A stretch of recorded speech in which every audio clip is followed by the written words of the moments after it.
Yesus Kristus telah menjadi miskin sekalipun ia kaya, supaya kalian menjadi kaya berkat kemiskinannya.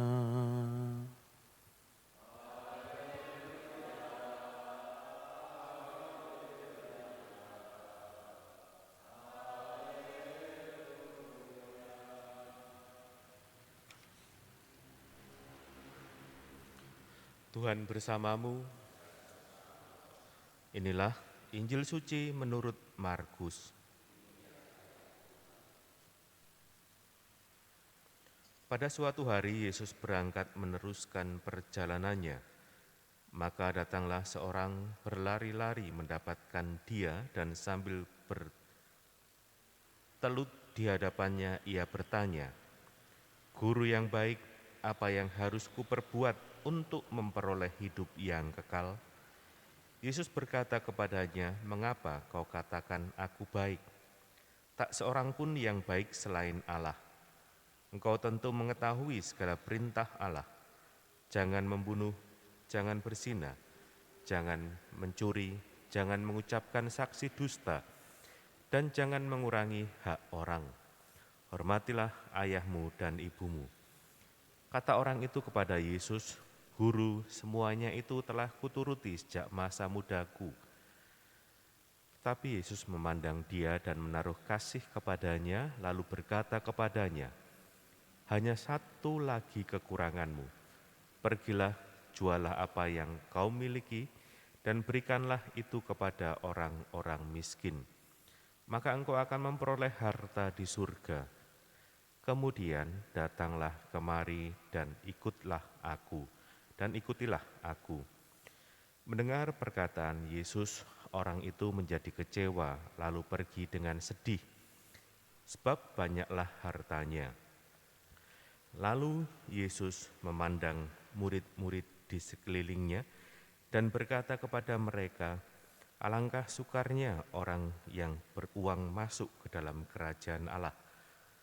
Murid-murid tercengang mendengar perkataannya itu, tetapi Yesus menyambung lagi, "Anak-anakku, alangkah sukarnya masuk ke dalam kerajaan Allah. Lebih mudah seekor unta melewati lubang jarum daripada seorang kaya masuk ke dalam kerajaan Allah."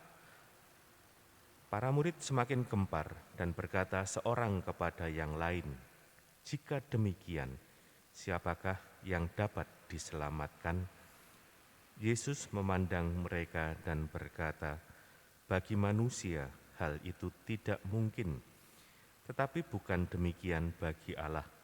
Sebab bagi Allah segala sesuatu adalah mungkin."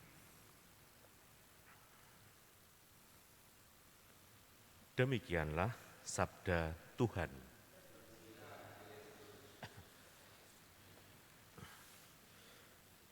Saudara-saudari yang terkasih, lewat bacaan Injil yang baru saja kita dengar, kita diajak untuk waspada, untuk lebih peka melihat mana hal yang membawa kepada keselamatan dan mana justru yang menghalangi orang untuk sampai pada keselamatan.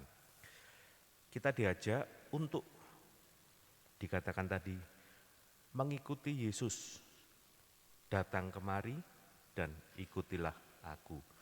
Untuk mau mengatakan disinilah sebetulnya sumber keselamatan yang harusnya kita mengkaitkan diri kita, agar kita bisa selamat, kita mendapatkan kebahagiaan yang abadi.